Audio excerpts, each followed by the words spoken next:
The book of First Kings is a historical narrative that continues the story of Israel's monarchy, beginning with the final days of King David and extending through the reigns of Solomon and the subsequent kings of Israel and Judah.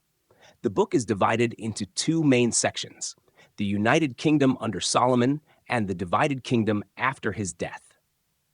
Key themes and events. 1. The reign of Solomon, Solomon's ascension. The book opens with the aging King David ensuring the succession of his son Solomon to the throne, despite challenges from his other son, Adonijah. Solomon's wisdom. Solomon is known for his wisdom, granted to him by God after he humbly asks for understanding to govern the people. His judgment is exemplified in the famous story of the two women claiming to be the mother of the same baby. The construction of the temple. Solomon fulfills his father David's dream by building a grand temple in Jerusalem dedicated to the worship of God. This becomes the central place of worship for Israel. Solomon's wealth and downfall. Solomon's reign is marked by unprecedented prosperity, but also by his eventual downfall. Despite his wisdom, Solomon's many foreign wives lead him into idolatry, which angers God and sows the seeds for future division. 2. The division of the kingdom. Rehoboam and Jeroboam. After Solomon's death, his son Rehoboam becomes king. However, his harsh policies lead to the rebellion of the northern tribes, who break away to form the kingdom of Israel under Jeroboam, while Rehoboam retains control over the southern kingdom of Judah. Idolatry in Israel.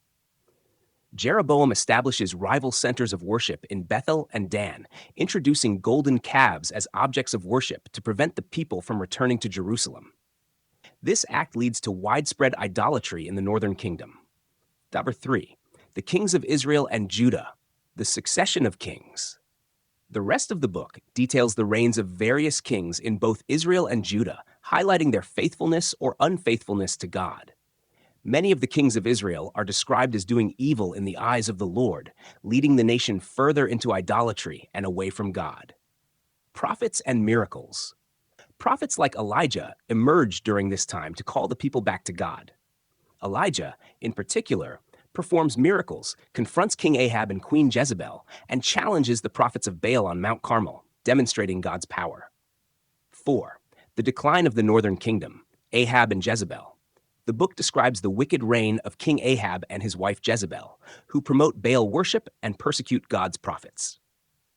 Elijah's confrontation with Ahab and the dramatic showdown on Mount Carmel are key events.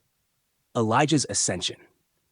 1 Kings concludes with the passing of Elijah's prophetic mantle to Elisha, signaling a transition but continuing the prophetic challenge against idolatry. Conclusion.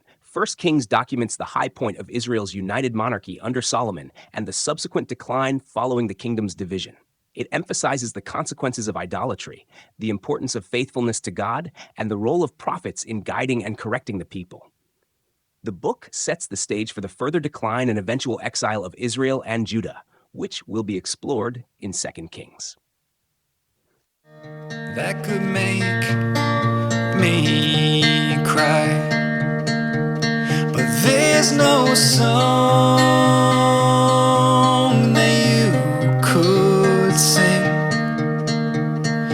There's no verse that you could read.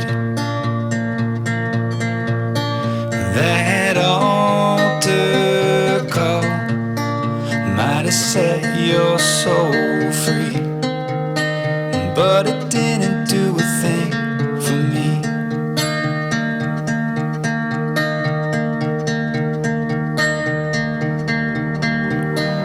I swear I can feel your rage